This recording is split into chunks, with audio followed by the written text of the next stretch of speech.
इस्तेहकाम पाकिस्तान के मरकज़ी ओहदेदारान के एजाज़ में शाहतरा बेगम कोट सियासी और समाजी रहनुमा मलिक अहमद हसन डेरा पे इशाइये का इनेकाद। IPP पाकिस्तान सेक्रेटरी जनरल मियाँ खालिद महमूद, यूथ रहनुमा मियाँ जुनेद जवाद, खालिद गुज्जर, मियाँ महमूद सदर, अंजुमन ताजरान समेत मुमताज़ शख्सियात की कसीर तादाद में शिरकत।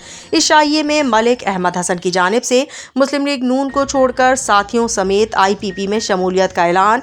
IPP की जानिब से रावी टाउन की तंजीम साजी के लिए मलिक अहमद हसन को सदर जिम्मेदारी सौंपी गई।